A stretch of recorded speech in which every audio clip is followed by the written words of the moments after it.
ಅದು ವಿಶೇಷ ಅಲ್ಲ. ನೀವು ಕೊನೆಯಲ್ಲಿ ಹೇಳಿದ್ರಲ್ಲ, ಹೆಣ್ಣಾರುಗಳನ್ನ ಕಂಡು ಬಂದಿದ್ದೇವೆ ಎನ್ನುವುದಾಗಿ, ಅದು ವಿಶೇಷ. ಯಾಕೆ ಗೊತ್ತಾ? ಬರೀ ಹೆಣ್ಣನ್ನು ನೋಡಿ ಬಂದವರು ನೀವಲ್ಲ, ಅಂತಹ ಹೆಣ್ಣನ್ನು ನೋಡಿ ಬಂದು ಅವಳಿಗೆ ನೀವೇ ಸರಿಯಾದ ಜೋಡಿ, ಅವಳೇ ನಿಮಗೆ ತಕ್ಕವಳು, ಅವಳನ್ನೇ ನೀವು ಮದುವೆ ಆಗಬೇಕು ಎನ್ನುವುದಾಗಿ ಹೇಳ್ತಾ ಇದ್ದೀರಾ. ಚಂಡಮುಂಡರೇ, ಅಷ್ಟೇ ಅಲ್ಲ, ಮಡದಿಯಾಗಿರುವಂತಹ ಕುಂಭರಾಜೆಯನ್ನ ಬಿಡು ಎನ್ನುವುದಾಗಿ ಹೇಳ್ತಾ ಇದ್ದೀರಾ. ಧರ್ಮಕ್ಕೆ ಕಟ್ಕೊಂಡಿದ್ದು ಅಲ್ಲೋದು. ಮೂರ್ನಾಲ್ಕು ವರ್ಷಗಳ ಕಾಲ ಪ್ರೀತಿಸಿ ಆದಂತ ಮದುವೆ ಅದು. ಅವಳನ್ನ ಬಿಡುವುದಕ್ಕೆ ಸಾಧ್ಯ ಇಲ್ಲ. ಹಾಗಂತ ಇವಳನ್ನ ಸಾಧ್ಯ ಇಲ್ಲ. ಚಂಡಮುಂಡರೇ, ನಿಮ್ಮ ಸಂಗೀತಕ್ಕಿಂತ ಯಾಕೆ ಅವಳು ಸಂಗೀತದಲ್ಲೂ ಪ್ರವೀಣ ಅನ್ನುವುದಾಗಿ ಹಾಗಾಗಿ ಅವಳನ್ನ ಬಿಡುವಂತ ಹೇಳ್ತಾರೆ.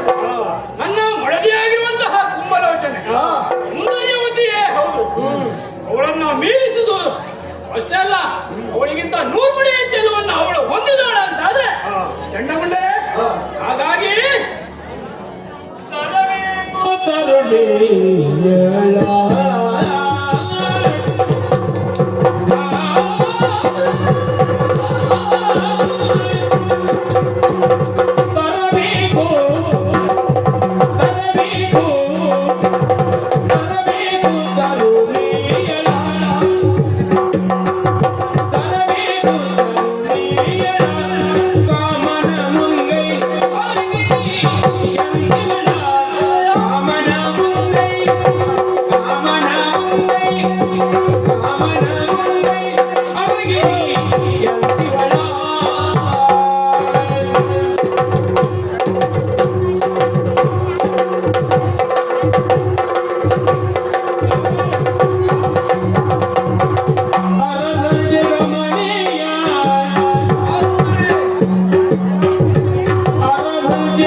ಅವಳ ಬಗ್ಗೆ ನನ್ನನ್ನು ಓರಿಸುವಾಗಲೇ ಅವಳನ್ನ ಒರಿಸಬೇಕೆನ್ನುವ ಆಸೆ ಆಯಿತು.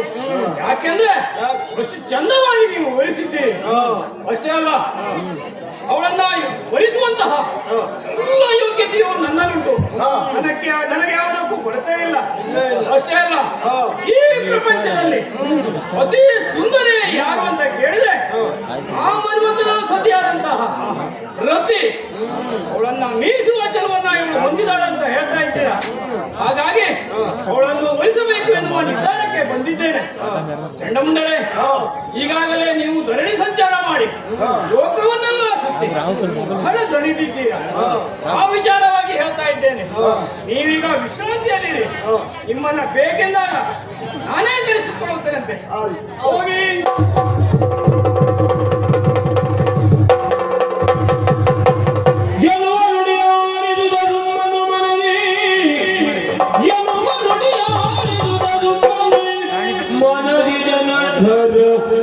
Hopi ke ilo ko ta, wana dani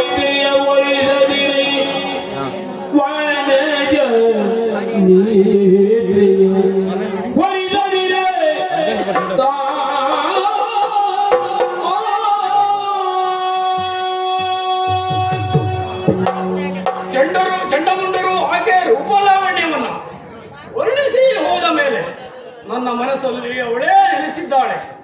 ಹಾಗಾಗಿ ಅವಳನ್ನ ತರಬೇಕು ಎನ್ನುವ ಯೋಚನೆಯಲ್ಲಿದ್ದೇನೆ. ಯೋಚಿಸಿದರೆ ಏನು ಮಾಡುವುದು? ಇಂಥ ಕಾರ್ಯಕ್ಕೆ ಅವಸರ ಮಾಡುವಂತಿಲ್ಲ, ಅವಳನ್ನ ಬಲಾತ್ಕಾರ ಮಾಡುವಂತಲೂ ಇಲ್ಲ. ಯಾಕೆ ಅಂತಾದ್ರೆ ಹೆಣ್ಣೊಂದು ಒಲಿದು ಬಂತು ಅಂತಾದ್ರೆ ಜೀವನದಲ್ಲಿ ಸುಖ, ಶಾಂತಿ, ನೆಮ್ಮದಿ ದೊರೆಯುತ್ತದೆ. ನಾವು ಬಲಾತ್ಕಾರ ಮಾಡಿದರೆ ಹಾಗಾಗುವುದಿಲ್ಲ. ಹಾಗಾಗಿ ಏನು ಮಾಡುವುದನ್ನ ಯೋಚನೆಯಲ್ಲಿದ್ದೆ. ನೆನಪಾಗ್ತಾ ಇದೆ, ಇಂತಹ ಕಾರ್ಯಕ್ಕೆ ಹಿರಿಯರನ್ನ ಕಳಿಸಬೇಕು ಎನ್ನುವುದು. ಹಿರಿಯರು ಇಂತಹ ಕಾರ್ಯಕ್ಕೆ ಹೋದರು ಅಂತಾದ್ರೆ ಆ ಕಾರ್ಯ ಸಫಲವಾಗುವುದು ಅನ್ನುವುದರಲ್ಲಿ ಎರಡು ಮಾತಿಲ್ಲ. ಹಾಗಾಗಿ ಯಾರಲ್ಲೇ ನಮ್ಮ ಮಂದಿರದಲ್ಲಿ ಹಿರಿಯರಂತ ಸುಗ್ರೀವನನ್ನ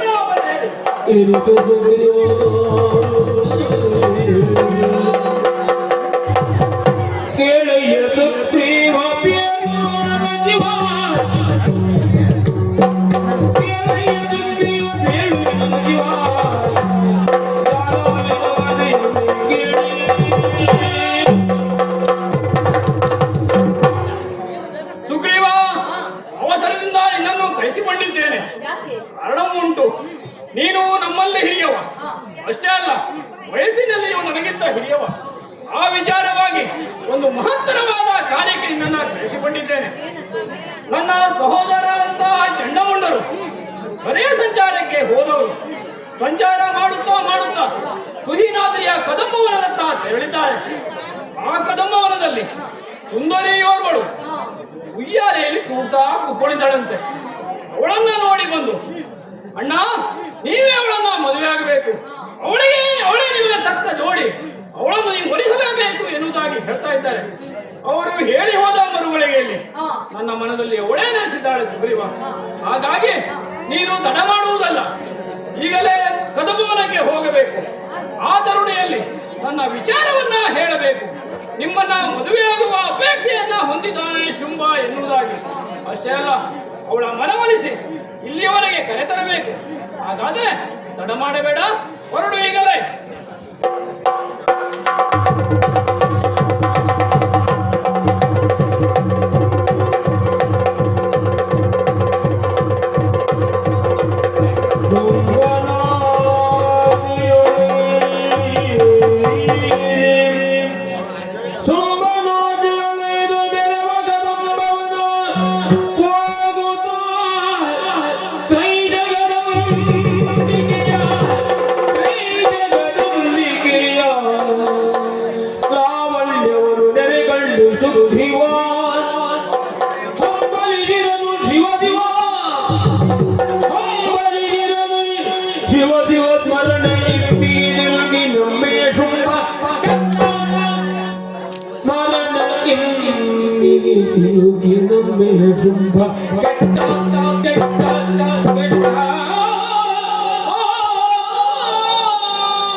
ಒಡೆಯನಾದ ಶುಂಭಾಸುರನ ಆಜ್ಞೆಯನ್ನು ಶಿರಸಾವಹಿಸಿ ಕದಂಬವನಾಭಿಮುಖವಾಗಿ ಬಂದಿದ್ದೇನೆ. ಯಾವುದೇ ರಾಜ್ಯದಲ್ಲಿ ಪ್ರಜೆಗಳು ಸುಖವಾಗಿರಬೇಕಾದರೆ ಅವರನ್ನು ತರಹುವ ರಾಜನು ಸಚ್ಚಲಿತನಾಗಿ ಪರಮ ಧಾರ್ಮಿಕನಾಗಿರಬೇಕಂತೆ. ರಾಜನೇ ನೀತಿಗೆಟ್ಟವನಾಗಿದ್ದರೆ ಪ್ರಜೆಗಳ ವಿಚಾರವಾಗಿ ಹೇಳುವುದೇನಿದೆ? ಯಥಾ ರಾಜ ತಥಾ ಪ್ರಜಾ ಎನ್ನುವಂತೆ ಪ್ರಜೆಗಳು ರಾಜನನ್ನ ಅನುಸರಿಸುವರು. ದಾನವೇಂದ್ರನಾದ ಶುಂಭಾಸುರನಿಗೆ ಜನ್ಮತಃ ದೇಹ ಬಲವು, ತಪಸ್ಸಿನ ಮೂಲಕ ದೈವೀ ಬಲವು ಪ್ರಾಪ್ತವಾಗಿದೆ. ಅದನ್ನ ಸದುಪಯೋಗ ಮಾಡುವ ಬದಲು ಎಲ್ಲಿಯೋ ಕಾಡಿನಲ್ಲಿರುವ ಸುಂದರಿಯನ್ನು ಬಯಸಿದ್ದಾನೆ. ಅವಳ ಮನವೊಲಿಸಲು ನನ್ನಂತಹ ವೃದ್ಧನನ್ನು ನೇಮಿಸಿದ್ದಾನೆ ಅಂತಾದರೆ ಇದು ನನ್ನ ಪ್ರಾರಬ್ಧವಲ್ಲವೇ? ಈ ಪ್ರಾಯದಲ್ಲಿ ನನಗಾದರೂ ಈ ಉದ್ಯೋಗ ಏಕೆ ಬೇಕಿತ್ತು? ಆದರೆ ರಾಜಾಜ್ಞೆಯನ್ನು ಮೀರುವಂತಿಲ್ಲ. ಹೀಗೆ ಯೋಚಿಸುತ್ತಾ ಬಂದದ್ದೇ ಕದಂಬಾವನ. ತಂಗಾಳಿಯು ಬೀಸುತ್ತಾ ಇದೆ, ಇಂಪಾದ ಸಂಗೀತ ಕೇಳುತ್ತದೆ. ಈ ಪ್ರಶಾಂತವಾದ ಪ್ರದೇಶವೇ ಈ ಸುಂದರಾಂಗಿಯು ನೆಲೆಸಿರುವ ಕ್ಷೇತ್ರವಾಗಿರಬಹುದು. ಆಹಾ, ಇದೇನು ಅದ್ಭುತ ದೃಶ್ಯ! ಪರ್ವತದ ತುದಿಯಲ್ಲಿ ಬೆಳೆದಿರುವ ವೃಕ್ಷವೊಂದಕ್ಕೆ ಬಿಗಿದಿರುವ ಬಂಗಾರದ ಸರಪಳಿಯಿಂದ ಕೂಡಿರುವ ಸ್ವರ್ಣ ಉಯ್ಯಾಲೆ, ಅದರ ಮೇಲೆ ಅನುಪಮ ರೂಪಲಾವಣ್ಯದಿಂದ ಶೋಭಿಸುತ್ತಿರುವ ಈಕೆಯನ್ನು ಸಾಮಾನ್ಯ ಹೆಣ್ಣೆಂದು ಭ್ರಮಿಸಿ ಸ್ಮರಶರಕ್ಕೆ ಬಲಿಯಾಗಿ ಶುಂಭದಾನವ ಕೆಟ್ಟು ಇವಳನ್ನು ಬಯಸಿದನಲ್ಲ. ಇವಳು ಶುಂಭನಿಗೆ ಸಿಕ್ಕುವವಳೆ. ಇವಳು ಸಾಮಾನ್ಯದವಳಲ್ಲ. 14 ಲೋಕವನ್ನು ತನ್ನ ಸಿಕ್ಕುವಳೆ ತಾನವರಿ ದಿಕ್ಕಲು ದತ್ತಕುವಳೆ ನನ್ನ ಮಾತು ಕೇಳುತ್ತಾನೆ. ಸಿಕ್ಕುವಳೆ ದಾನಗಳು ಹಿಕ್ಕಲು ದಕ್ಕುವಳೆ ತೈಲಕವನ್ನು ತನ್ನೆಯ ಕುತ್ತಿಯಲ್ಲಿರುವ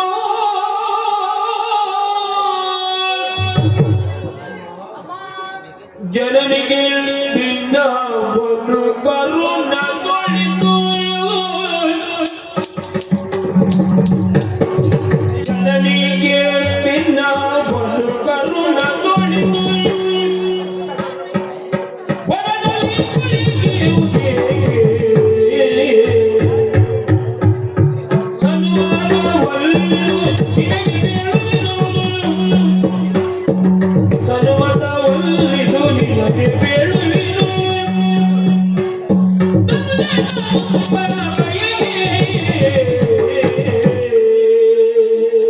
ಅಮ್ಮ, ನಿನ್ನ ಚರಣಕಮಲಗಳಿಗೆ ಸೋತಮ. ನಾನು ದಾನವ ಚಕ್ರವರ್ತಿ ಶುಂಭಾಸುರನ ಅಮಾತ್ಯ ಸುಗ್ರೀವನೆಂದು ನನ್ನ ಹೆಸರು. ಜಗವನ್ನೇ ಮೋಹಿಸುವ ಮೋಹಕವತಿ ರಂಗವತಿಯಾಗಲಿ. ಈ ನಿರ್ಜನ ಪ್ರದೇಶದಲ್ಲಿ, ಈ ಘೋರ ಅರಣ್ಯದಲ್ಲಿ ಯಾವುದೇ ಭಯವಿಲ್ಲದೆ ಸಂತೋಷ ಸಂಭ್ರಮದಿಂದ ಹಾಡುತ್ತಾ ಕುಳಿತುಕೊಂಡವಳು ನೀನು.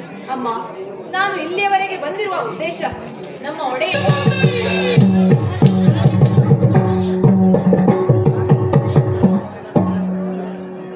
ಈತನಳಿದಾರೆ ತಾನು ಬೇಡಿದಾರು ಈತನಳಿದಾರೆ ತಾನು ಬೇಡಿದ ಹಾದುಗೆ ತಿಳುವಳಿಯುವುದಾಯ ತೆಪ್ಪಿಸಿಕೊಳ್ಳು ಮಾತಗಿ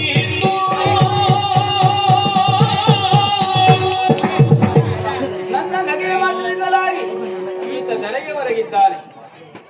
ಶುಂಭಾಸುರನ ಅಮಾತ್ಯ ಈತ. ಹೌದು, ದೂತವದೇ ಸಲ್ಲದು. ನನ್ನ ವಿಚಾರವನ್ನು ಅವನಿಗೆ ತಿಳಿಸಬೇಕು ಅಂತಾದ್ರೆ ಇವನನ್ನು ಎಬ್ಬಿಸಬೇಕು. ಹಾಗಾಗಿ ಈತನನ್ನು ಎಬ್ಬಿಸ್ತೇನೆ. ನಿತ್ಯ ಬಂಧ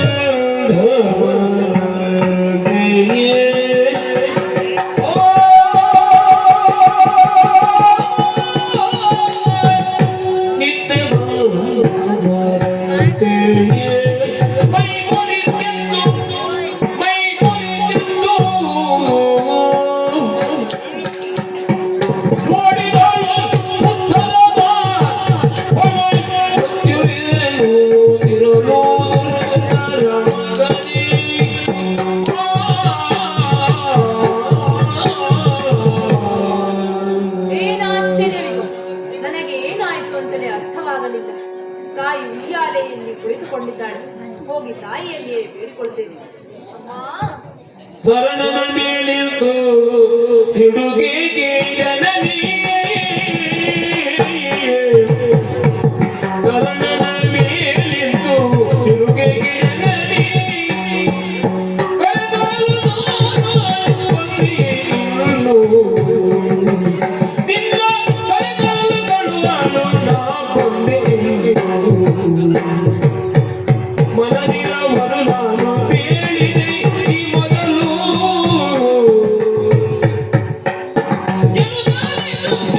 ಹೇಳಿ ಮನದಿರವು ಅಮ್ಮ, ನನ್ನನ್ನ ಮನ್ನಿಸಬೇಕು. ಇಲ್ಲಿಯವರೆಗೆ ಆಡಿದಂತಹ ಮಾತುಗಳು ನನ್ನದಲ್ಲ. ಒಡೆಯ ಶುಂಭನ ಆಜ್ಞೆಯನ್ನು ಹೊತ್ತು ಬಂದವ. ಇದರಲ್ಲಿ ನನ್ನ ತಪ್ಪೇನು ಇಲ್ಲ ಮಾತೆ. ಈ ವಿಚಾರವಾಗಿ ನೀನು ಅಭಿಪ್ರಾಯವನ್ನು ತಿಳಿಸಿದರೆ ಹೋಗಿ ಆತನಲ್ಲಿ ಹೇಳುತ್ತೇನೆ. ಸುಗ್ರೀವ, ಶುಂಭಾಸುರನ ಅಮಾತ್ಯ ನೀನು, ಆ, ಅವನ ಆಜ್ಞಾಧಾರಕನಾಗಿ ಬಂದವ ನೀನು. ಇದು ನನ್ನ ಅಭಿಪ್ರಾಯವನ್ನು ಕೇಳ್ತಾ ಇದೆಯಲ್ಲ, ಹೋಗಿ ಹೇಳು ಅವನಿಗೆ. ಶುಂಭನಾಗಲಿ ವಿಶುಂಭನಾಗಲಿ ಕಡೆಯ ದಿಕ್ಕಿನ ಒಡೆಯ ಶಂಭುವೇ ಆಗಲಿ ಈ ಔದಿತ್ಯ ಮದುವೆ ಎನ್ನುವುದು ಅಮ್ಮಿನ ತುದಿಯಲ್ಲಿ ಎನ್ನುವ ಹಾಗೆ. ಹೋಗಿ ಹೇಳು.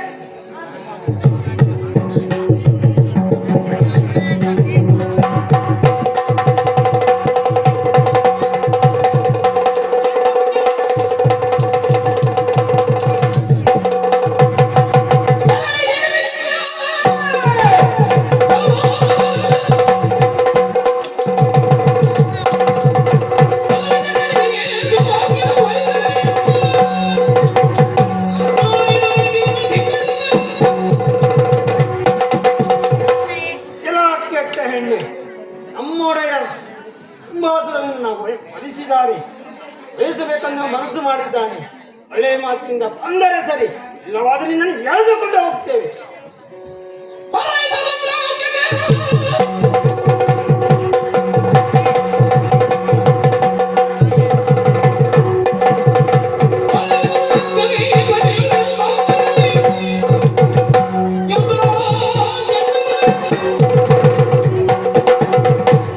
ನಿನ್ನನ್ನು ಕರೆಯಲು ಬಂದ ಭೂಮರಾಕ್ಷರನ ಒಂದು ಬಿಟ್ಟೆಯೋ ಇದೆಲ್ಲ ನಮ್ಮ ಹತ್ರ ನಡೆಯುವುದಿಲ್ಲ. ಒಳ್ಳೆಯ ಮಾತಿನಿಂದ ಬಂದರೆ ಸರಿ, ಇಲ್ಲ ನಿನ್ನನ್ನು ಎಳೆದುಕೊಂಡು ಹೋಗ್ತೇವೆ. ಕೇಳುವವರು ಯಾರು? ಬಂಧುಗಳು,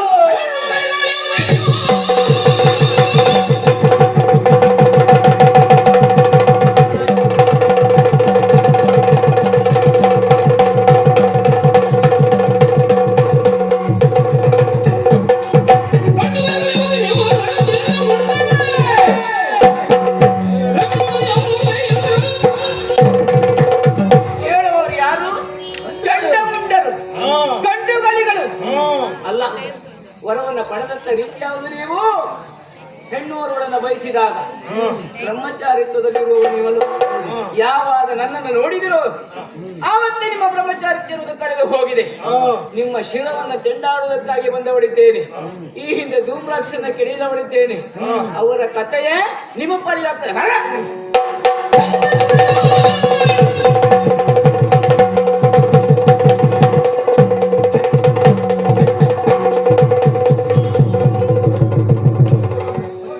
ಏನು ಆಶ್ಚರ್ಯ! ಚಂಡಮುಂಡರಲ್ಲಿ ಹೋರಾಟವನ್ನು ಮಾಡುವಂತಹ ಸಂದರ್ಭದಲ್ಲಿ ಜಯ ಎನ್ನುವುದು ನನ್ನ ಪಾಲಿಗೆ ಬರುವುದಿಲ್ಲ. ಹಾಗಿದ್ರೆ ಇವರನ್ನು ವಧಿಸಬೇಕು ಅಂತಾದ್ರೆ ನಾನು ಕಾಳಿಯಾಗಬೇಕು. ಕಾಳಿ!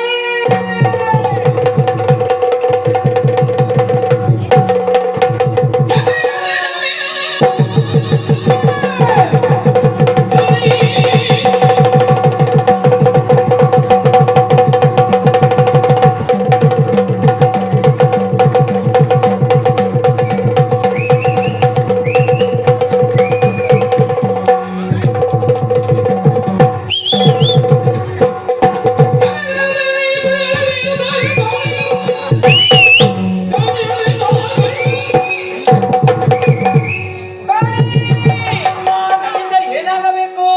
ಇದು ದುರುಳಾಗಿರುವಂತಹ ಚಂಡಮುಂಡರನ್ನು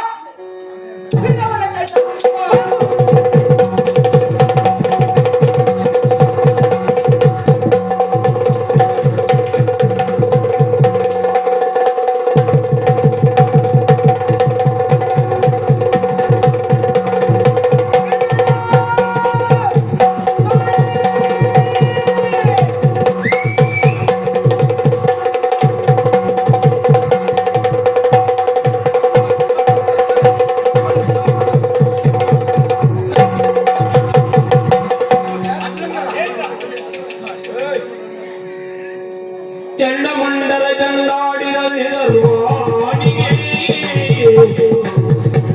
ಆರತಿ ಬೆಳಗಿನದು.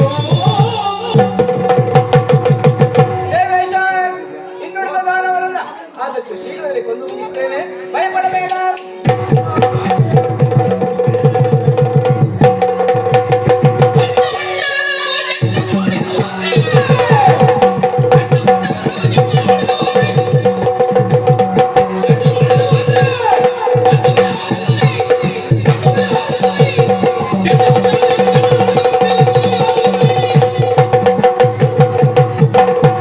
ಅಪ್ಪ, ಇದೇನು ಆಶ್ಚರ್ಯ! ಈಗಾಗಲೇ ಕದಮವನಕ್ಕೆ ಹೋದಂತ ಚಂಡಮುಂಡರು ಹತರಾದರು, ಧೂಮ್ರಾಕ್ಷಾದಿಗಳು ಹತರಾದರು. ಆಹಾ, ಚಂಡಮುಂಡರು ಹತರಾದರೇನಂತೆ? ಪ್ರಚಂಡ ಪರಾಕ್ರಮ ಎನಿಸಿದಂತಹ ರಕ್ತ ಬೀಜನೇ ಇದ್ದಾನೆ. ಇನ್ನು ಜನ ಇದ್ರೆ ಅವನನ್ನೇ ಕರೆಯುತ್ತೇನಂತೆ. ಜನಕ್ಕೇನು ಕೊರತೆ ಇಲ್ಲ ಸ್ವಾಮಿ ನಮ್ಮಲ್ಲಿ, ಹಾಗಾಗಿ ಅವನನ್ನೇ ಕರೆಯುತ್ತೇನೆ. ರಕ್ತ ಬೀಜ,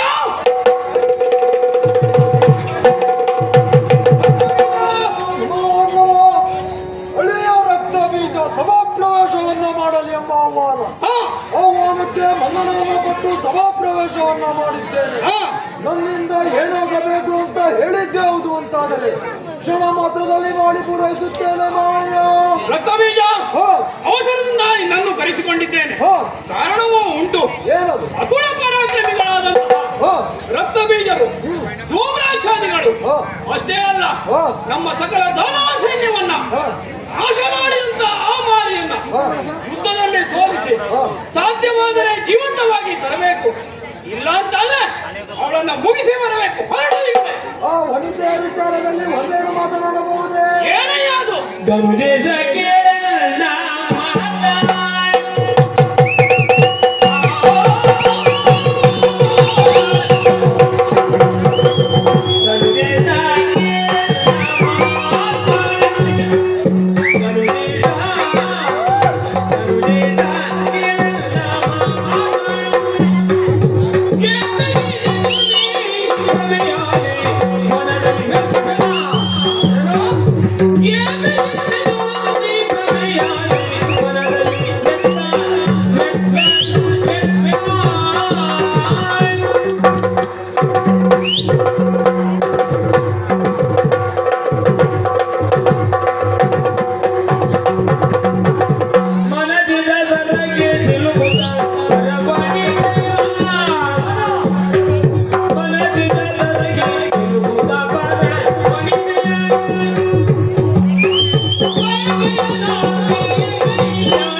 ಧನುದೇಶ ರಕ್ತಬೀಜ ದಾನವ ಕುಲ ಸಾಮ್ರಾಟನಾದ ನಿನ್ನ ಒಳಿತನ್ನ ಬಯಸಿ ನಾನಾಡುವ ಒಂದೆರಡು ಮಾತುಗಳನ್ನ ಮನಸ್ಸಿಟ್ಟು ಕೇಳಬೇಕು. ಏನಯ್ಯ ಅದು?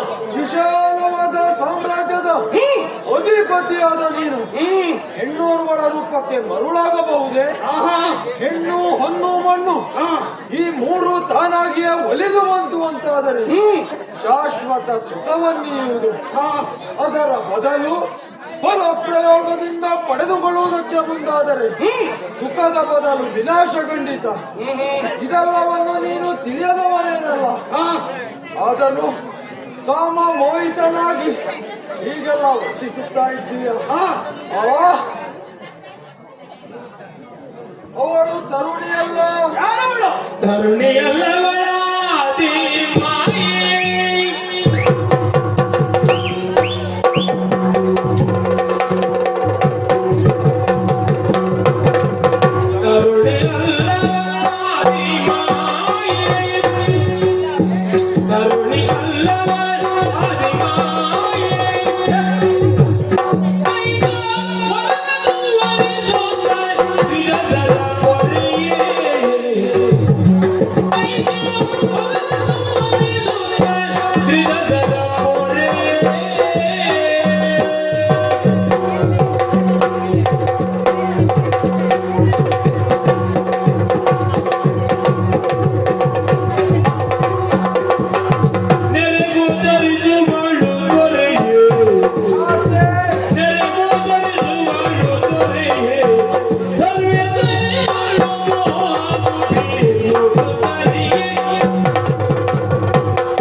ಸಾಮಾನ್ಯ ಸ್ತ್ರೀಯಾಗಿದ್ದರೆ ದುಷ್ಟ ಪ್ರಾಣಿಗಳು ಬಲಾಢ್ಯ ದಾನವರು ಸಂಚರಿಸುವ ಘೋರ ಕಾನನದಲ್ಲಿ ಒಬ್ಬಳೇ ಕುಳಿತು ಸಂತೋಷದಿಂದ ಸಂಭ್ರಮದಿಂದ ಹಾಡುತ್ತಾ ಇರಲಿಲ್ಲ ಮಾವಯ್ಯ. ಆಕೆ ಸಾಮಾನ್ಯ ಹೆಣ್ಣಲ್ಲ, ಸರ್ವ ಶಕ್ತಿಗೂ ಆದಿ ಎನಿಸಿರುವ ಆದಿಮಾಯೆಯೇ ಕದಂಬವನ ವಾಸಿಯಾಗಿದ್ದಾಳೆ. ಪಾಪ ಕೃತ್ಯಗಳಿಂದ ಮದಭರಿತರಾದ ದಾನವರನ್ನೆಲ್ಲ ಒಂದು ದೇವತೆಗಳನ್ನ ರಕ್ಷಿಸುವ ಉದ್ದೇಶವೇ ಒಳದ್ದು ಎಂಬುದು ಸ್ಪಷ್ಟವಾಗುತ್ತಾ ಇದೆ. ಲೋಕಮಾತೆಯಾದ ಜಗದೀಶ್ವರಿಯನ್ನು ಹಾ ಮೋಹಿಸುವ ಮೂರ್ಖತನವನ್ನು ಯಾರಾದರೂ ಮಾಡುತ್ತಾರೆ? ಯಾಕ ಅಂಗೈಯನ್ನ ನೋಡುವುದಕ್ಕೆ ಹಾ ಕನ್ನಡಿಯ ಅವಶ್ಯಕತೆ ಇದೆ. ಹಾ ಕೇವಲ ವನಿತೆಯ ವಿಚಾರವನ್ನ ಕೇಳಿ ತಿಳಿದು ಅವಳನ್ನ ಕರೆತರುವುದಕ್ಕಾಗಿ ಕಳುಹಿಸಿದ ದುರಪರಾಕ್ರಮಿ ಧೂಮ್ರಲೋಚನ ಹಾ ಅಸಮಸಾಸಿಗಳಾದ ಚಂಡಮುಂಡರು ಹಾ ಅಲ್ಪ ಬಲರು ಅಂತವರನ್ನೆಲ್ಲ ಕೊಂದು ಕಳೆದಿದ್ದಾಳೆ ಅಂತಾದರೆ ಅವಳು ಜಗನ್ಮಾತೆಯೇ ಹೌದು. ಅವ ನಿನ್ನಿಂದ ಕೋಟಿ ಕೋಟಿ ಸಂಖ್ಯೆಯ ದಾನವರ ಉದ್ಧಾರವಾಗಿದೆ. ಅವ ಸಮರ್ಥನಾದ ನೀನು ದಾನವ ವೀರರನ್ನೆಲ್ಲ ಬಲಿ ಕೊಟ್ಟು ಅಳಿದ ಎಂಬ ಅಪಕೀರ್ತಿಗೆ ನೀನು ಪಾತ್ರನಾಗಬಾರದಲ್ಲ ಮಾವ. ಹಾಗಾಗಿ ಬಿಡು ಬಿಡು ಮನದ ಮೂರ್ಖತೆಯ, ಬಿಡು ಮನದ ಮೂರ್ಖತೆಯ, ಜಗದುಗತಿ ಚರಣಕ್ಕೆ ಭಕ್ತಿಯಿಂದಲೇ, ಅವಳ ಚರಣಕ್ಕೆ ಭಕ್ತಿಯಿಂದಲೇ ಪೊಡು ಮಾಡುತ್ತ ಪಡೆದವರು ಗಾತ್ರಿಯಲ್ಲಿ ಜಲದ ಬೀಗನ ಬಲದ ದರದಲ್ಲಿ ಪಡೆದು ದುಃಖವನ್ನು ಬಾಳೆನುತ್ತಲೇ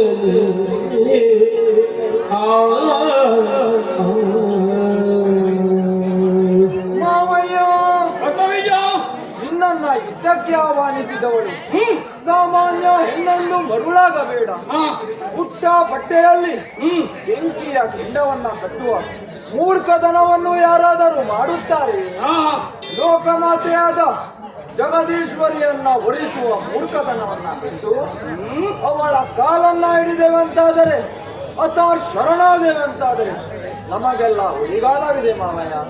ಹಾಗಾಗಿ ಶರಣಾಗೋಣ ಮಾವಯ್ಯ.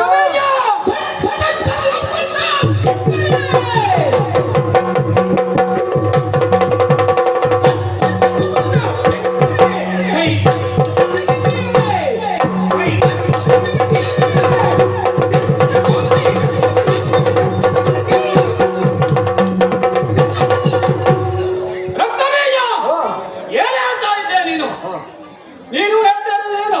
ಹಾ, ಆ ಮಾರಿಗೆ ನಾನು ಶರಣಾಗಬೇಕು ಅಂತ ಹೇಳ್ತಾ ಇದ್ದೀಯಲ್ಲ, ಹಾ. ಏನರ್ಥ ಇದಕ್ಕೆ? ನಮ್ಮಲ್ಲಿ ಕೆಲವರು ಹೋದರು ಅನ್ನೋ ಮಾತ್ರಕ್ಕೆ ಹಾ. ನಾನು ಅವಳಲ್ಲಿ ಭಯ ಬೀಳುವವನು ಅಲ್ಲ. ಹಾ. ಹಾಗಂತ ಹಾ. ಚಂಡಮುಂಡರು ಆ ವಾರ್ತೆಯನ್ನು ತಂದಾಗ ಹಾ. ನಾನು ಅವಳನ್ನು ಮೋಹಿಸಿದ್ದು ನಿಜ. ಈ ಹೇಳ್ತಾ ಇರೋದು ನಾನು ಅವಳನ್ನ ಕಾಮಾತುರದಿಂದ ಕಂಡು ನಮ್ಮನ್ನೆಲ್ಲ ಕೊಲ್ಲಿಸಲಿಲ್ಲ ಅಂತ ಹೇಳ್ತಾ ಇದ್ದೀಯಲ್ಲ ಹಾ. ರಕ್ತಬೀಜ. ಏನು ನನಗೆ ಕಾಣಿಸ್ತಾ ಇರೋದು ಏನು ಗೊತ್ತಾ? ಏನು? ನಿನಗೆ ಜೀವನ ಮೇಲೆ ಭಯ ಇದ್ದ ಹಾಗೆ ಕಾಣಿಸ್ತಾ ಇದೆ. ಹಾ. ಯಾಕೆ ಹೇಳ್ತಾ ಇದ್ದೀನಿ ಗೊತ್ತಾ? ಯಾಕೆ? ಅವಳ ಕಾಲಿಡಿ ಅಂತ ಹೇಳ್ತಾ ಇದೆಯಲ್ಲ, ಹಾ, ಕಮಲ ಸಂಭವ ಹಾ. ನನಗೆ ವರ ಕೊಟ್ಟಿದ್ದಾನೆ ನಿಜ. ಹಾ. ವರ ಕೊಡುವ ಮೊದಲೇ ಹಾ. ಒಂದರ್ಥದಲ್ಲಿ ನನ್ನ ಸಾವನ್ನು ಸೂಚಿಸಿಯೇ ಇದ್ದಾನೆ. ಹಾ. ಯಾಕೆ ಗೊತ್ತಾ? ಯಾಕೆ? ಜಗತ್ತಿನಲ್ಲಿ ಜೀವ ತಳೆದಂತಹ ಹಾ. ಪ್ರತಿಯೊಂದು ಜೀವಿಗೂ ಹಾ. ಸಾವು ಎನ್ನುವುದು ಕಟ್ಟಿಟ್ಟ ಬುತ್ತಿ. ಹಾ. ಅದು ಕೆಲವರಿಗೆ ಬೇಗ ಬರುತ್ತದೆ, ಹಾ. ಇನ್ನು ಕೆಲವರಿಗೆ ತಡವಾಗಿ ಬರಬಹುದು. ಹಾ. ಹುಟ್ಟು ಉಚಿತ, ಹಾ. ಸಾವು ಖಚಿತ ಅನ್ನುವ ಹಾಗೆ. ಹಾ. ಅದಕ್ಕಾಗಿ ನಾನು ಚಿಂತೆ ಮಾಡ್ತಾ ಇಲ್ಲ. ಹಾ. ಆ ಸಾವಿಗೆ ಹೆದರುವವನು ನಾನಲ್ಲ. ಅಷ್ಟೇ ಅಲ್ಲ, ಅವಳು ನನ್ನಲ್ಲಿ ಯುದ್ಧ ಸಾರಿದ್ದಾಳೆ ಅಂತ ಆದ್ರೆ ಹಾ. ಅವಳಲ್ಲಿ ಯುದ್ಧ ಮಾಡದೆ ಬೇರೆ ದಾರಿಯೂ ನನ್ನಲ್ಲಿಲ್ಲ. ಹಾ. ಹಾಗಾಗಿ ನಿನಗೆ ಬದುಕುವ ಆಸೆ ಉಂಟು ಅಂತಾದ್ರೆ ಇಲ್ಲಿಂದ ಓಡು, ಇಲ್ಲ ಅಂತಾದ್ರೆ ಇಲ್ಲೇ ನಿನ್ನ ಕಡ್ದು ಉಳಿಸ್ತೇನೆ.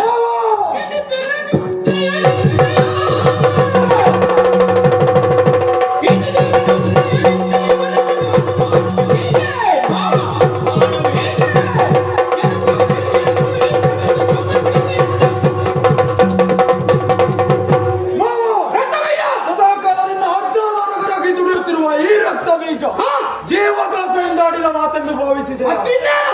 ನಿನ್ನ ಮನಸ್ಸಿನ ನಿರ್ಧಾರ ಹೀಗುಂಟು ಅಂತಾದರೆ ಅದಕ್ಕೆ ನನ್ನ ಅನುಮೋದನೆ ಇದೆ. ಇನ್ನು ತಡ ಮಾಡುವುದಿಲ್ಲ. ಕದಂಬವನ ನಿವಾಸಿನಿಯಾಗಿದ್ದಾಳಲ್ಲ, ಅವಳನ್ನ ಎಳೆದು ತರ್ತೇನೆ. ಸಾಧ್ಯವಾಗದೆ ಹೋದಲ್ಲಿ ರಣದೇವತೆಗೆ ಬಲಿಯಾಗುತ್ತೇನೆ. ಕೊಡುವ ಪಣೆಯನ್ನ.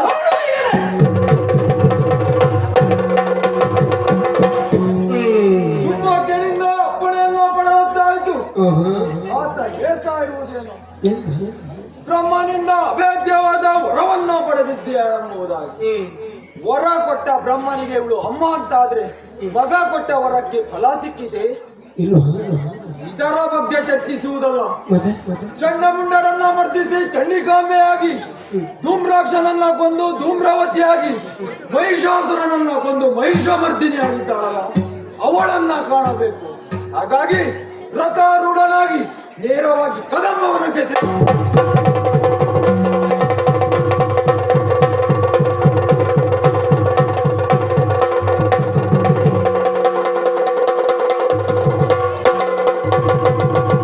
ಬಂದು ನಿಂತಿರುವ ಸ್ಥಳವೇ ಕದಂಬವನವಲ್ಲವೇ?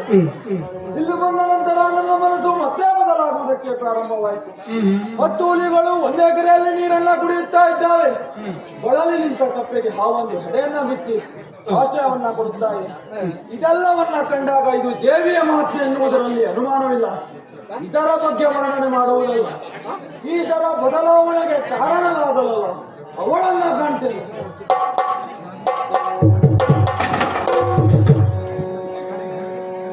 ನೋಡಿದನು ಕಲಿರತ್ನ ಬೀಜನು, ನೋಡಿದನು ಕಲಿರತ್ನ ಬೀಜನು, ಘಟೋನಿ ಕುಳಿತ ಶಿವೆಯ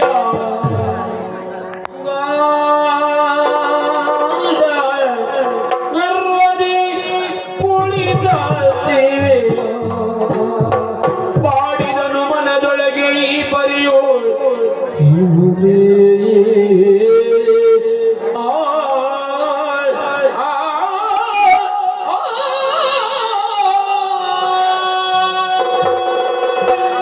ಇದೇನ ಆಶ್ಚರ್ಯ! ಅಂಬರದಿಂದ ಇಳಿಸಲ್ಪಟ್ಟ ಉಯ್ಯಾಲೆ ಕೆಳಗೆ ನೋಡಿದರೆ ಆಳ ತಿಳಿಯದು. ಇದು ಯಾರು ಕಟ್ಟಿದ ಉಯ್ಯಾಲೆ? ದೇವಿಯ ಸಂಕಲ್ಪವೇ ಹೋದ ತಾನೆ.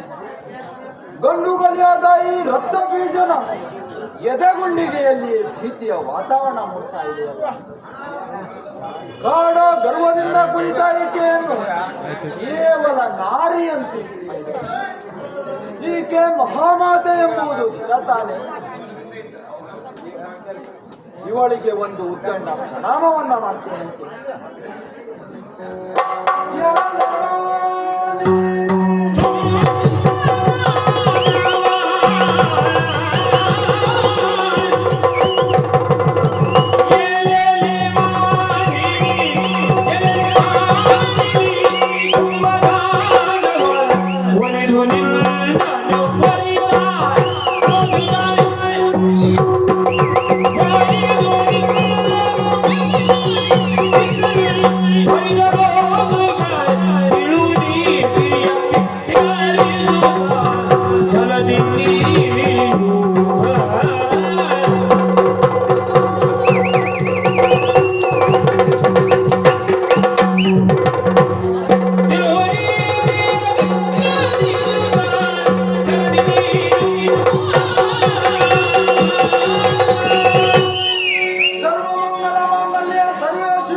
ದೇವಿ ನಾರಾಯಣಿ ನಮೋಸ್ತುತೆ.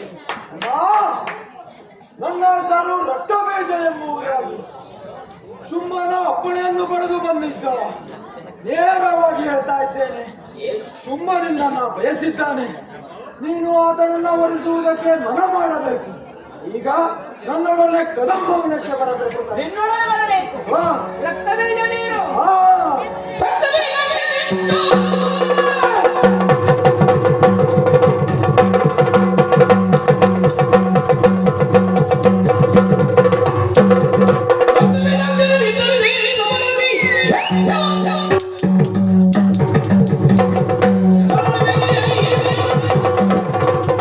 ರಕ್ತಬೀಜಕ್ಕೆ ನೀನು ಶುಂಭನ ಆಜ್ಞೆಯನ್ನು ಹೊತ್ತು ಬಂದವ ನೀನು.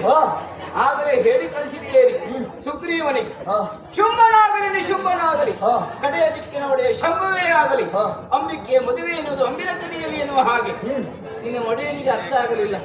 ಅವನೇನು ರಣಯಜ್ಞವನ್ನು ಕೈಗೊಂಡಿದ್ದಾನ ಅಲ್ಲ ಅಂತಾದ್ರೆ ಈಗಾಗಲೇ ಅನೇಕರನ್ನು ಬಡಿಕೊಟ್ಟಿದ್ದಾನೆ. ಅವರೆಲ್ಲರೂ ಯಮಲೋಕವನ್ನು ಸೇರಿದ್ದಾರೆ. ಈಗ ನಿನ್ನ ಸೆರೆದು ಏನು ಶೋಣಿತಾಪುರಕ್ಕೆ ಶೋಣಿತಾಪುರಕ್ಕೆ ಬರಬೇಕು. ಹಾ.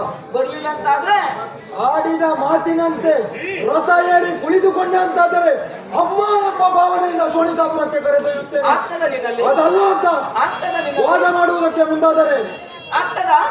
ಬಾ ನೋಡೋಣ.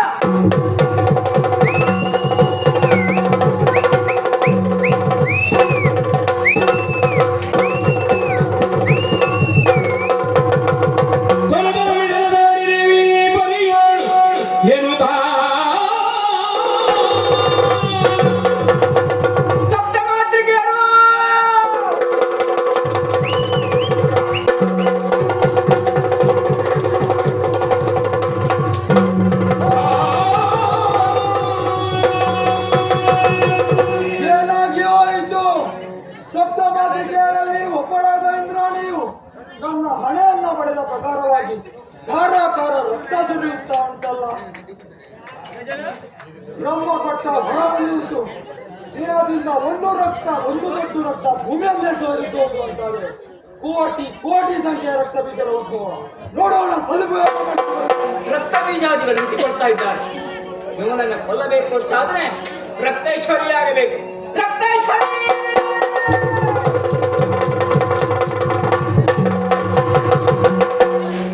ರಕ್ತೇಶ್ವರಿ ದೃಢನಾಗಿರುವಂತಹ ರಕ್ತ ಬೀಜವನ್ನು ಕೊಲ್ಲಬೇಕು. ಅದಕ್ಕೆ ನೀವು ಸಹಾಯವನ್ನು ಮಾಡಬೇಕು.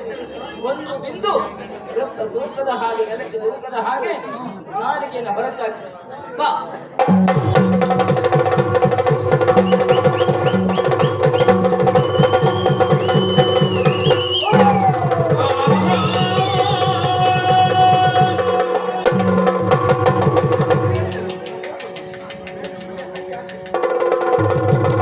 ಆರತಿ ಎತ್ತಿದರು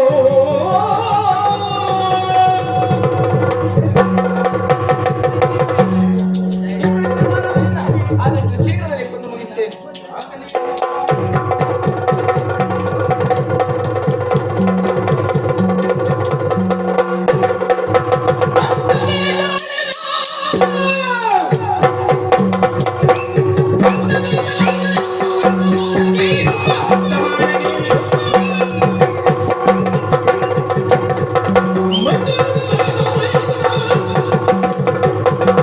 ಅಪ್ಪ ಏನಾಗ್ತಾ ಇದೆ?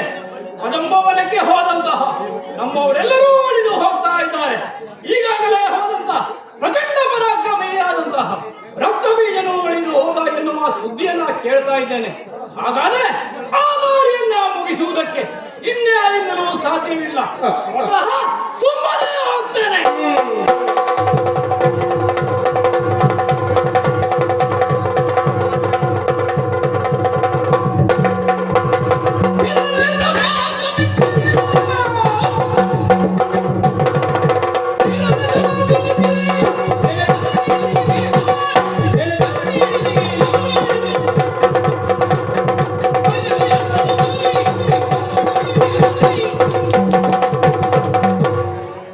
ಕರುಣೆ, ಸಾವಾಸು ಮೆಚ್ಚಿದ್ದೇನೆ. ಯಾಕೆ ಕೇಳ್ತಾ ಇದ್ದೀಯಾ? ಯಾಕೆ? ನಿನ್ನ ಈ ರೂಪಕ್ಕೆ, ನಿನ್ನ ಆ ಚಾತುರ್ಯಕ್ಕೆ ಮೆಚ್ಚಿದ್ದೇನೆ. ಯಾಕೆಂದ್ರೆ ನಮ್ಮವರ ಇಲ್ಲಿಗೆ ಬಂದಂತಹ ನಮ್ಮವರೆಲ್ಲರನ್ನು ಅಳಿದು ಕಳಿಸಿದ್ದೀಯಾ ನೀನು.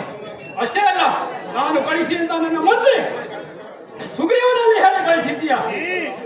ಸುಮ್ಮನೆ ಮದುವೆ ಅಲ್ಲ, ಶುಂಭನಾಗಲಿ ನಿಶುಂಭನಾಗಲಿ ಕಡೆಯ ದಿಕ್ಕಿನ ಶಂಭುವೇ ಆಗಲಿ ಅಂತ ಹೇಳ್ತಾ ಇದೆಯಲ್ಲ ನೀನು. ನಿನ್ನನ್ನ ಉಳಿಸುವುದಕ್ಕೆ ಆಸೆ ಪಟ್ಟಿದ್ದು ನಿಜ. ಆದರೆ ಯಾವುದೇ ಕಾರಣಕ್ಕೂ ನನ್ನ ಹೆತ್ತವರ ಬಗ್ಗೆ ಅಥವಾ ನಾನು ನಂಬಿದ ದೇವರ ಬಗ್ಗೆ ಮಾತಾಡಿದರೆ ನಿನ್ನನ್ನ ಸುಮ್ಮನೆ ಬಿಡ್ಲಿಕ್ಕಿಲ್ಲ. ಅಷ್ಟೇ ಅಲ್ಲ, ಈಗ ನಾನು ನಿನ್ನೆಲ್ಲ ಪ್ರಶ್ನೆ ಕೇಳ್ತಾ ಇದ್ದೀನಿ. ಏನು? ನೀನ್ ಯಾರು? ನೀನ್ ಯಾಕೆ ಬಂದೆ? ಇಲ್ಲಿ ನಿನಗೆ ಯಾರು ಕೆಲಸ? ಅದನ್ನ ಸವಿವರವಾಗಿ ಹೇಳು. ಈ ಪ್ರಶ್ನೆಗೆ ಉತ್ತರ ಬೇಕು ನಿನಗೆ. ಮಾತ ಜನಕರೆಲ್ಲವೂ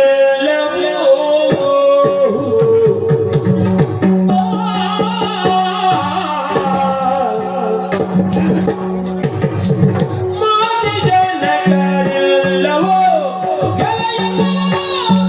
ಮಾತಗಿಗಳ ಕೊಲ್ಲಲು ಗೆಳೆಯರು ಮಾತಗಿಗಳ ಕೊಲ್ಲಲು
ಹಿಂದೆ ಅನೇಕ ಜನರನ್ನು ಕೊಂದು ಮುಗಿಸಿಕೊಂಡಿದ್ದೇನೆ ನಾನು. ಧ್ರುವನಾದಂತ ವೈಶಾಖ್ಯ ದೇವಲೋಕದ ವಶಪಡಿಸಿಕೊಳ್ಳುವುದಕ್ಕೆ ಮುಂದಾದ ಅವನನ್ನೇ ಕೊಂದು ಮುಗಿಸಿದೆ. ಆ ನಂತರದಲ್ಲಿ ಚಂಡಮುಂಡರು ನನ್ನನ್ನು ನೋಡಿದಂತ ಅವರು ಮೋಹಿತರಾಗಿ ನಿನಗೆ ಸರಿಯಾದ ಜೋಡಿ ನಾನು ಎನ್ನುವ ಹಾಗೆ ಆಲೋಚನೆ ಮಾಡಿ ನಿನ್ನಲ್ಲಿ ಹೇಳಿದ ಕ್ಷಣ ಸುಗ್ರೀವನನ್ನ ಕಳುಹಿಕೊಟ್ಟೆ. ಸುಗ್ರೀವನಲ್ಲೇ ಹೇಳಿ ಕಳಿಸಿದ್ದೇನೆ. ಶುಂಭನಾಗಲಿ ನಿಶುಂಭನಾಗಲಿ ಕಡೆಯ ದಿಕ್ಕಿನ ಒಳ್ಳೆಯ ಶಂಭುವೇ ಆಗಲಿ ಅಂಬಿಕೆಯ ಮದುವೆ ಎನ್ನುವುದು ಅಂಬಿನ ತುದಿಯಲ್ಲಿ ಎನ್ನುವ ಹಾಗೆ ಅದನ್ನು ನೀನು ಅರ್ಥ ಮಾಡಿಕೊಳ್ಳಲಿಲ್ಲ. ಅನೇಕರನ್ನ ಕಳುಹಿಕೊಟ್ಟೆ. ಅವರೆಲ್ಲರೂ ಹತರಾಗಿ ಹೋಗಿದ್ದಾರೆ. ಈಗ ಕೊನೆಯದಾಗಿ ನೀನು ಬಂದಿದ್ದೀಯ. ಈಗಲೂ ನಿನಗೆ ಅರ್ಥ ಆಗಲಿಲ್ಲ ನಾನು ಯಾರು ಎನ್ನುವ ಹಾಗೆ. ನನ್ನ ತಂದೆ ತಾಯಿಗಳು ಯಾರು ಎನ್ನುವುದಾಗಿ ಪ್ರಶ್ನೆ ಮಾಡ್ತಾ ಇದೆಯಲ್ವಾ? ಮಾತೆ ಜನಕರು ನನಗೆ ಮಾತೆ ಜನಕರಿಲ್ಲ. ಹಾಗಿದ್ರೆ ನಾನು ಹುಟ್ಟಿ ಬಂದದ್ದು ಹೇಗೆ? ಅಕಾರ ಉಕಾರ ಮಕಾರ ಸೇರಿ ಓಂಕಾರ ಸ್ವರೂಪಿಣಿ ನಾನು, ಸರ್ವ ಚೇತನಾತ್ಮಕಿ ನಾನು, ಸ್ವಯಂಭು ನಾನು. ನನ್ನನ್ನೇ ನಾನು ಸೃಷ್ಟಿಸಿಕೊಂಡದ್ದು ಸರ್ವ ಚೇತನಾತ್ಮಕಿ ನಾನು. ಅರ್ಥ ಮಾಡಿ. ಹಾಗಿದ್ರೆ ಈಗ ನೀನು ಹೇಳುವುದೇನು? ನನ್ನಲ್ಲಿ ಪ್ರಶ್ನೆ ಮಾಡುವುದಕ್ಕೆ ಮುಂದಾಗಿದ್ದೀಯ. ನನ್ನನ್ನು ವರಿಸುವ ಎನ್ನುವ ಹಾಗೆ ನಿನ್ನನ್ನು ವರಿಸುವುದಕ್ಕಾಗಿ ನಾನು ಇಲ್ಲಿವರೆಗಾಗಿ ಬಂದವಳಲ್ಲ. ಹಾಗಿದ್ರೆ ನನ್ನನ್ನು ಗೆಲ್ಲುವಂತ ಪಟ್ಟುಪಟ್ಟರು ಈ ಪ್ರಪಂಚದಲ್ಲಿ ಇಲ್ಲ. ದುರುಡರನ್ನ ಮರ್ತಿಸುವುದಕ್ಕಾಗಿ ಇಲ್ಲಿವರೆಗಾಗಿ ಬಂದವಳಿದ್ದೇನೆ. ಏನು ಒಂದು ಮಾತು ಹೇಳ್ತಾನೆ ಕೇಳು. ಏನು? ಬರೀ ನಿನ್ನನ್ನು ವರಿಸುವುದಕ್ಕೆ ನಾನು ಬಂದದ್ದು ಅಲ್ಲ. ಯಾಕೆಂತಂದ್ರೆ ನಿನ್ನಂತಹ ಸುಂದರವಾದ ಸರೋವರವೊಂದರಲ್ಲಿ ಕ್ರೂರವಾದ ಮೊಸಳೆಗಳು ಒಡಗಿವೆಯಂತೆ. ಅದೇ ತರ ಲೋಕಮೋಹಕವಾದ ನಿನ್ನ ಈ ಸೌಂದರ್ಯದಲ್ಲಿ ಇಷ್ಟೊಂದು ಕ್ರೌರ್ಯತೆ ಅಡಗಿದೆ ಎನ್ನುವುದು ಯಾರು ಬಲ್ಲವರು. ಆ ವಿಚಾರ ನನಗೆ ಅರಿವಾಗದೇ ಇದ್ದುದರಿಂದ ನೀವಿಂದು ನನ್ನಲ್ಲಿ ಯುದ್ಧ ಮರೆಸುವುದಕ್ಕೆ ಅನುಕೂಲವಾಯಿತು. ಹಾಗಾಗಿ ಈ ವಿಚಾರವನ್ನ ಕೇಳ್ತಾ ಇದ್ದೇನೆ. ನೀನೇ ಜಗದ ತಾಯಿ ಅಂತ ಹೇಳ್ತಾ ಇದ್ದೀಯ. ಹೌದು. ಎಲ್ಲರೂ ನನಗೆ ಮಕ್ಕಳು ಅಂತ ಹೇಳ್ತಾ ಇದ್ದೀಯ. ಹೌದು. ಹಾಗಾದರೆ ಸುರರು ನಾವು ದಾನವರು ಅವರನ್ನೇಕೆ ಒಳ್ಳೆಯವರನ್ನಾಗಿ ಸೃಷ್ಟಿಸಿದೆ? ದಾನವರ ನಮ್ಮನ್ನು ಯಾಕೆ ಕೆಟ್ಟವರನ್ನಾಗಿ ಮಾಡಿದೆ? ಇದು ನಿನ್ನ ಪ್ರಶ್ನೆ. ದಾನವರ ಅಂತ ಹೇಳಿದ್ರೆ ಕೆಟ್ಟವರೇ. ಯಾರು ಸಜ್ಜನರಾಗಿ ಬಾಳಿ ಬದುಕ್ತಾರೋ ಅವರಿಗೆ ರಕ್ಷಣೆ ನೀಡುವವರು ನಾನು. ಸುಮನಸ್ಸನ್ನು ಅಂತ ಹೇಳಿದ್ರೆ ಒಳ್ಳೆಯ ಮನಸ್ಸುಳ್ಳವರು ಎನ್ನುವ ಹಾಗೆ ಅವರು ಸರಿಯಾದ ಮಾರ್ಗದಲ್ಲಿ ನಿರತರಾಗಿದ್ದಾರೆ. ಆದ್ರೆ ನೀನು ಹಾಗಲ್ಲ. ದೃಢ ಕೃತ್ಯಗಳನ್ನೇ ಮಾಡುತ್ತಾ ಮಾಡುತ್ತಾ ಪಾಪಗಳನ್ನೇ ಸಿಗಿದ್ದೀಯ. ಹಾಗಾಗಿ ಈ ಪ್ರಪಂಚದಲ್ಲಿ ಒಳ್ಳೆಯದು ಅದು ಪ್ರಪಂಚ ಅಂತ ಆಗ್ತದೆ. ಹಾಗಾಗಿ ದುರುಡರಿಗೆ ಬದುಕುವುದಕ್ಕೆ ಅವಕಾಶ ಇಲ್ಲವೋ ಅಂತ ಪ್ರಶ್ನೆ ಮಾಡಿದ್ರೆ ಅವಕಾಶ ಒಳ್ಳೆಯ ರೀತಿಯಲ್ಲಿ ಅವರಿಗೂ ರಕ್ಷಣೆ ನಾನು ನೀಡ್ತೇನೆ. ಈಗ ನಿನ್ನ ಅಭಿಪ್ರಾಯ ಅಂತ ಹೇಳಿ ನನ್ನನ್ನು ಒಲಿಸುವುದಿಲ್ಲ ಅಂತಾದ್ರೆ ನಮ್ಮವರೆಲ್ಲರನ್ನ ಕೊಂದ ಇಲ್ಲ. ಹಾಗಾಗಿ ಯುದ್ಧವನ್ನ ನನಗೆ ಬೇರೆ ಆಗಿಲ್ಲ.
ಅಗತ್ಯ ಇಲ್ಲ. ನಿಶ್ಚಿಂತೆಯಿಂದ ನಾಲ್ಕಲಾಪವನ್ನು ಆಡಬಹುದಂತೆ. ಹಾಗಿದ್ರೆ ಮತ್ತೆ ನನ್ನ ದರ್ಶನ ಯಾವಾಗ ಪ್ರಶ್ನೆ ಮಾಡಿದ್ರೆ ಒಂದೊಂದು ಸಂದರ್ಭದಲ್ಲಿ ವಾಮರಾಯುಗದಲ್ಲಿ ಕೃಷ್ಣನಾಗೆ ಅವತಾರಗಳು ಮಾಡಿಕೊಳ್ತಾನೆ. ಕೃಷ್ಣನ ಭಗಿನಿಯಾಗಿ ಕ್ಷಣ ಮಾತ್ರದಲ್ಲಿ ನಾನು ಕಾಣಿಸಿಕೊಂಡು ಬರುತ್ತಿದ್ದೇನೆ. ಹಾಗಾಗಿ ಆ ಸಂದರ್ಭದಲ್ಲಿ ನನ್ನನ್ನು ನೀವು ರೂಪಿಸಿಕೊಳ್ಳಬಹುದು. ಬಹಳ ವಿಶೇಷವಾದ ಅರ್ಥಪೂರ್ಣ ಜ್ಞಾನ. ದೇಹ ಶುದ್ಧಿ.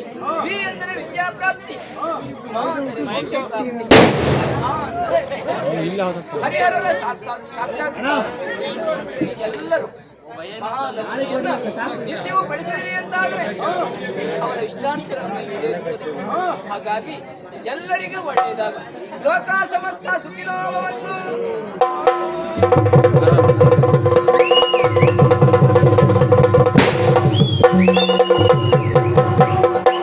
ಕಂಗಳ ಮುಂದೆ ಕಂಗೊಳಿಸುತ್ತೀಯೋ,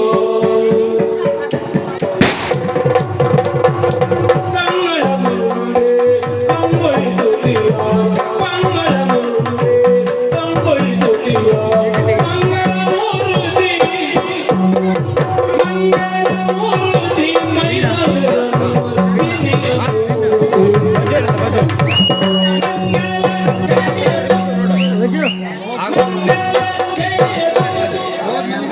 ಆದಿದೇವ ಸಕಲಾದ ಮಧುಜಿತ ಯಾದವ ಕುಲಮೋಹನ ರೂಪ